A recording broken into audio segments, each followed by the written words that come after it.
about any of that. But they had taught in college, because my degree is a Bachelor of Fine Arts. My mom and dad approved of that message. I had learned some things about meditation. They taught us it in movement class. And so I did start to learn to, rather than Shannyn, you can't just get drunk all the time, and you're gonna have to find a way to just get outside yourself and start to figure out what this is all about. So I tried meditation, and I even found some friends who were real crunchy granola hippie types, and they were pagans. So I was like, I wonder, I did some research, and that just didn't make any sense to me at all. But I did do some research about it and came up kind of empty as usual. And right around that time, I came to know my very best friend. His name is John, and he was my solid bestie. There wasn't anything romantic about our relationship, really. We were just best friends, you know. We told each other our stories. We took walks together. He was a good guy. This is so funny. My husband is trying to call me right now. I think he senses a disturbance in the force. I'm gonna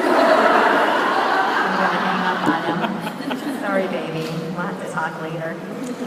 So, I met John, and he was my bestie. And then one day, I just decided to try something that I'd heard from a lot of smart people. Marry your best friend. They'd say, was Les your best friend? And I'd go, no, he wasn't even really my friend at all. He didn't even like me, you know? But John was my best friend. But I never even held his hand. So one day when we were out on one of our walks, I went ahead and just said, let's hold hands. And we did.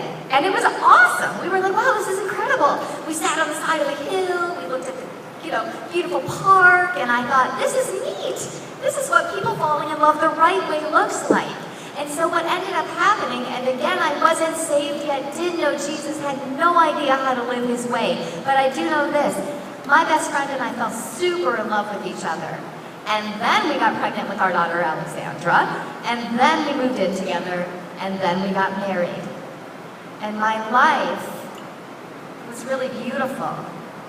It was hard. I had a newborn, we were broke, but we had each other, and I had such hope and such optimism.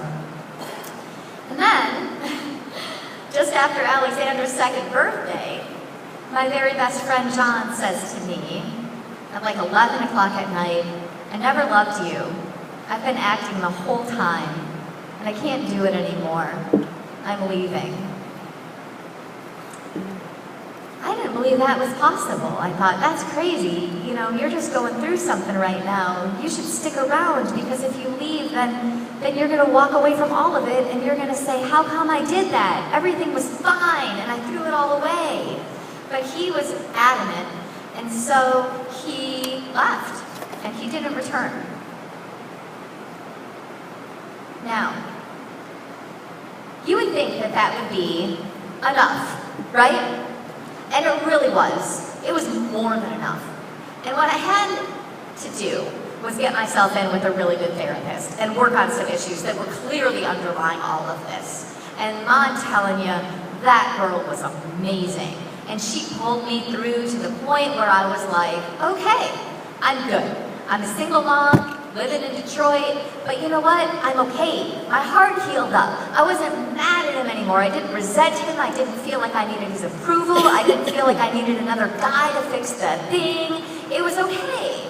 Like I was normalized again. And you know what helped me through so much?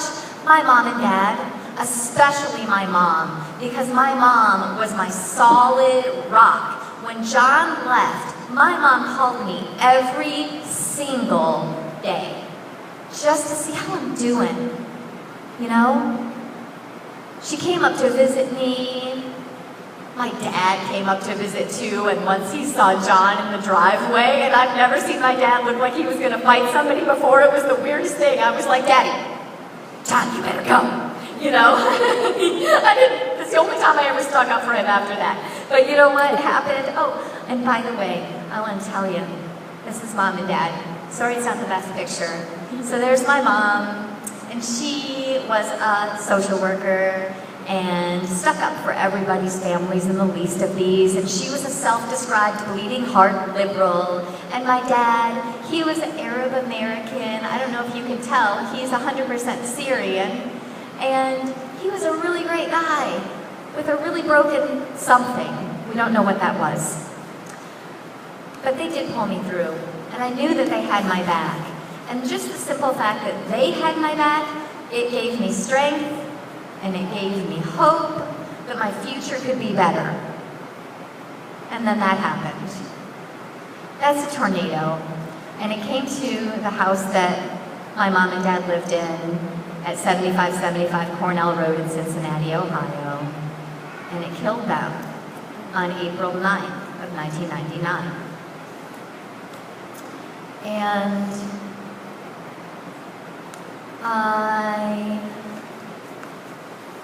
I sought the Lord in a way that I had never sought Him before. I cried out, God, you must be there. I know you are. Who are you? And please help me, because I don't get this. And all of it under the framework of this reincarnation thing that I was believing, that I had to learn whatever lesson I had to learn in this life so that I could earn my way into the kingdom of heaven, that I had to do or be something so that I could be free of my karmic debt and not have to come back again. This is one of them being pulled out of the trees across the street. They were both thrown across the street, and they were found in the broken trees. And Mom and Dad were two of three things that were found from the second floor of our house. The other thing that was found from the second floor of our house was Mom and Dad's Bible, and it was found 45 minutes away in a farmer's field. That was me and my brother at the funeral. See, I told you I was raised Catholic. My brother and I were orphans. My brother was 19 and I was 29 years old. And we had to figure out what we were going to do. But I'll tell you what, I got some good news for you guys. My brother was a born-again Christian. My brother had gotten saved and evangelized by some people from a group called Young Life. And when TV cameras were everywhere, and I got a mic shoved in my face from some girl from CNN asking me how I feel as I was digging through the wreckage of my house. And I thankfully had the wisdom to not say anything at all, because unsaved Shannyn swore like a soldier, didn't have a lot of nice things to say a lot of the time. So when she said, "How do you feel?" I just walked away. But what my brother did was he grabbed the microphone and he said, "Isn't God good? How merciful of my God that He took my wonderful parents at the same time, because they loved each other so much. They would have never wanted to live without each other. Glory to God in the highest." That was his message. That was the 19-year-old orphan's message to the world. I said, "Ryan, how did you do that?" He said, "Hey, there's going to be a story anyway. Somebody's going to decide what it is. I might as well be the one who decides what it is." And I decided it is. God is good. Now, God gave me some pretty intense supernatural insights while I was digging through that debris of the wreckage of the house, looking for any sort of little reminder that we ever existed. See, because everything was wiped away, the only way you knew what room you were in was what the floor cover was. Like, if it was linoleum, it was the kitchen. If it was hardwood, it was the dining room. There was nothing, okay, left of our house. And I'm going to share with you just a little bit of my book that I'm writing. Its working title is The Healing Season, and I hate the working title, but my mentor, who I love and who knows so much, Nancy Rue of Zondervan, is holding my hand and mentoring me, and she likes that, and I trust her. So here is from the working title, The Healing Season, a little bit about what it was like walking around on the grounds that used to be our house. And by the way, guys, one thing, when you have to go through your time of loss, when you lose your loved ones and you have to go through their stuff, don't fight about stuff. Never ever. It's not worth it. It's only stuff. Might be wonderful stuff, but it's stuff. Making my way across the wreckage of 2x4s and drywall and trees, my knees begin to buckle beneath me, and my heart and my thoughts begin to race. Don't fall down, don't fall down, don't fall down, don't you dare fall down right now. This family does not need you to fall apart right now, Shannyn. You have got to stand, you have got to walk. There are TV cameras everywhere. There's a chopper flying overhead. There's a newspaper photographer on the roof of my neighbor's house, and I've never seen a lens that long. I thought, how can that be a close-up? How can he get a close-up from there? I felt violated. I did not want to be seen. I did not want to worry about what I was going to look like in the paper or on the national news. Not then. I wanted to hide, but there was nowhere to hide. I couldn't run into my house. My house was gone. And then out of the corner of the eye, I caught a golden glint.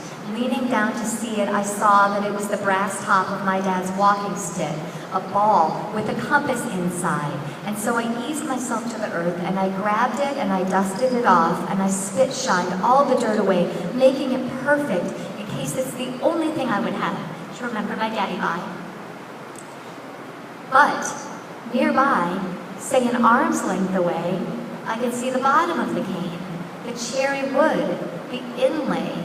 My dad loved his walking stick, and then I heard his voice, and he said, "I will help you walk." And it was my father's voice I heard. I heard him say, "I will show you where to go." Now this is weird, I thought. Could that be Daddy? And I knew that it was, but I didn't know what to make of it. I still don't know what to make of it. And see, now even as a born-again Christian, I don't know what to make of it. And I have many Christians who have said to me that that could not have been my daddy's voice, that it must have been my imagination or a demon. I can't argue with them. I really don't know. All I know is that my Bible tells me that these things are a mystery. And so I heard my dad, and it gave me comfort. And maybe the Lord gave me that sound in some supernatural way. And maybe it was my dad. And maybe it was my imagination. I don't know. I don't understand what happened, but I do know this. It was a God sighting, and there were many more. And the next thing I knew, I can only describe as a still, small voice. And here is what it said. It said, "Though I walk through the valley of darkness and the shadow of sin and death, I will fear no evil, for you are with me. Your rod and your staff, they comfort me." And I knew that that was from the Bible. And then I knew that the God of the Bible was talking to me and comforting me and holding me up. And the next thing I thought was, holy crap. You know, I realized at that point that I had to start taking the Bible seriously. I didn't know what it meant. You know, I had no idea who this God of the Bible was, but I know that he spoke to me, and that when he did, he used his word. And so I started to sort of, I don't know, just entertain the idea of Christianity. And it's right around that time that I met this really, really awesome guy. And I said, not going there. I'm good, I'm done, I'm heartbroken. It is not the time to start a relationship. But he was super, super dreamy cute. You know what I mean? He really was. He was like, he had long blonde hair and a ponytail. He had dark skin. He had these bright green eyes. He was just handsome. And he looked like a construction guy, which has never been my type, but for some reason it worked out okay on him, you know? So we were chatting outside of a restaurant, and he seemed like he wanted to exchange information with me, but I completely blew him off. But I did go to the table with my girlfriends, and I said, "You guys, look at that guy. Look how hot that guy is." And they were like, "I know, you should give him your number." And I'm like, not gonna happen, because I'm good. I have loved and lost. Better to have loved and lost, but never to have loved at all. I was a Shakespeare freak before I was a Jesus freak, and I was like, yeah, you know what, it's true. I'm good. I got an idea of what it all is. I got my baby girl to take care of. I got a big old giant broken heart going on here, and I can barely function in my life, and this would be a bad move. Then, a year later, I'm going to see a girlfriend of mine play music, and this adorable dude is opening up for her. So cute, like Irish all the way, right? He's got like short brown hair, and